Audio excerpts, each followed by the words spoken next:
So today we're going to talk about frozen shoulder, but we're going to be talking about things that can mimic a frozen shoulder that actually come from the neck and the thoracic spine. It's a common area that people don't look into that can mimic a frozen shoulder, and so that's what we're going to talk about today. My name is Stephanie. I'm with Empower Physical Therapy, and we help clients avoid surgery, injections, and medications, and we help clients put the pieces of the puzzle together. Our body has an amazing ability to heal if we give it the right environment, and that's what I'm hoping to help you understand the body a little bit better through some of these videos. So we're going to be talking about how the thoracic spine and the neck can limit range of motion. We're also going to be comparing what that looks like compared to a frozen shoulder as far as symptoms and range of motion limitations. And then we're going to go into how you can solve the neck issue and the thoracic spine issue that's creating some of your shoulder problems. So when people have issues more in their thoracic spine, they can feel it. They're going to feel it through here, and it's going to refer into the shoulder. You can have pain just sitting there at rest, and it's just really annoying, which is a lot of times people will think, doctors will think, oh yeah, that's a frozen shoulder when you combine that with like limited range of motion. But here's the deal. You're going to have limited range of motion and flexion because the shoulder is going to be more rounded, or if it's coming from the neck, you have all the muscles that come into the neck also attached into the shoulder. So it's just going to like be tight to where it's going to limit you from having that range of motion. So we're going to show you some exercises for the neck, but we're also going to go show you some exercises for the thoracic spine later on. Other things that you'll notice is that you may have even some pain in the front of here or even in through here because the shoulder is going to be a little bit more rounded. So you're going to notice this. You're going to notice this even with a frozen shoulder that whenever you want to lift, you're going to lift like this because if it's really frozen shoulder, the joint capsule is tightened around it, so it limits a lot of the motion. But when the shoulder blade also is more forward because of things that happen within the ribs, the first rib, then that also is going to limit you to lifting up through here as well. So it's going to look very similar. You're going to have issues where you aren't going to want to come out here very much. But with this, you're not going to be as limited in the rotation. You're going to be limited in some rotation, external rotation, but not as much as it would be if this were really coming from a frozen shoulder. Frozen shoulder has that capsular pattern where it's really limited rotation. Limited and external is the worst, going backwards. Internal is the second worst, followed by abduction, and then followed by flexion. And so when you look at that, you're like, that could be, but then I also want to go in and rule out the neck and the thoracic spine to make sure that I am not missing any pieces of the puzzle, because if it were, it's really easy for me to rule it out because these are things that we'll start noticing changes in the mechanics pretty quickly. So if it gets better, great. We know it's not frozen shoulder, it is a neck, it is a thoracic spine issue, and so that's what I want to kind of teach you today. Typically with something like this, people are always wanting to stretch backwards, and because it just feels better to stretch backwards. They want to do a pec stretch because it's just so tight through there, because this is what you're recruiting all the time in that shoulder until we can improve those mechanics. So what are the first things that we can do?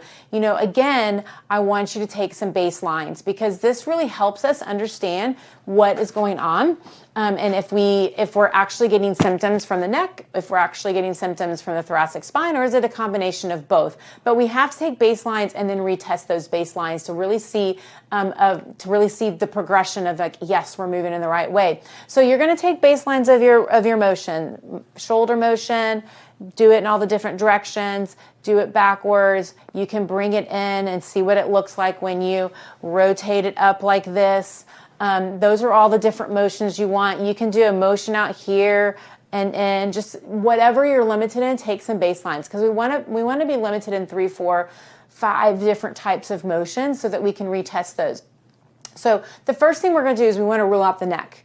So how I like to do this is we'll do a little bit of like neck retractions. And what you're going to do, I'm just going to link sideways here. You're going to bring the chin in. So it's like, I always give the directions if it's like someone's coming in for a kiss, but you don't want it. Everyone does it instantly, correctly, but that's how you'll do it. So you're coming in like this, giving a little bit of retraction, coming back. This is going to get the neck moving and a little bit more extension down low. It actually goes into flexion up high, but we're going to bring it back like this and then come forward. You don't want to come all the way forward. You want to be back to kind of neutral, and then you can add a little bit of overpressure. So we'll start out with some of these and just see. And again, do about 10 of them. And then go back and recheck your range of motion. Flexion, abduction, internal rotation, arm up the back. You could do extension, whatever motions that you went and tested. If you notice that you got a little bit of a change, but not much of a change, then this is that you can either do another round of retractions and just see if it continues to get better, because we only did one round of 10. If you're noticing like, I didn't notice anything at all, perfect. The next motion that you'll do is same kind of motion. You're going to come up and you're going to do the same thing, retraction, where you bring it back like someone's coming in for a kiss and you're like, no. And then from there, we're going to go retraction and then extend back. And then come up. What you don't want to do is here, come out of it and extend. You can see my motion looks completely different when I do that. When we go all the way back and extend, we're going to hit these lower levels in the thoracic and the cervical spine. So you'll come back here and then go straight back and then come up. So again, 10 of those. And after you do 10 of them, retest your range of motion. See if your range of motion improved in all the different directions that you did the motion in. If you notice, wow, that's an improvement, great. Keep up with those. Every 2 to 3 hours, doing about 8 to 10 of them. And you should notice that you continue to improve. If you continue to improve, great. If you kind of improved, but there's still some issues and you're still really hurting, like back in through here and kind of down in the arm, this is when we start looking at like, okay, let's look at rib mobility. A big problem with this is this first rib, and it is literally right here. You're always wanting to rub it in through here, but it is literally right here. I'm actually going to show you on the opposite side because I have the stick over here. This is a Theracane. We use this all the time. And we do it for like that first rib mobilization. So you're going to stick it on the top part of the shoulder. Here, I'll just do it on this side. This is the shoulder I've been doing. And what you're going to do, and you're going to find it. You're going to be like, ow, that doesn't feel so good. And all I want you to do is you're just going to push down and then come back up.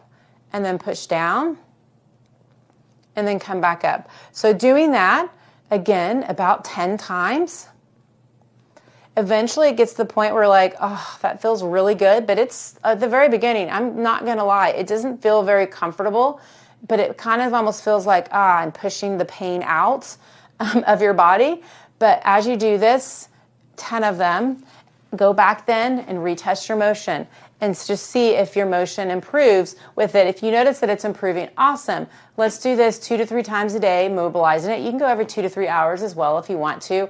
8 to 10 times and working through that. If you notice that you're still having some issues, here's a great way. There's a lot of times you'll have some tightness in the second and third rib. Now, the first rib elevates.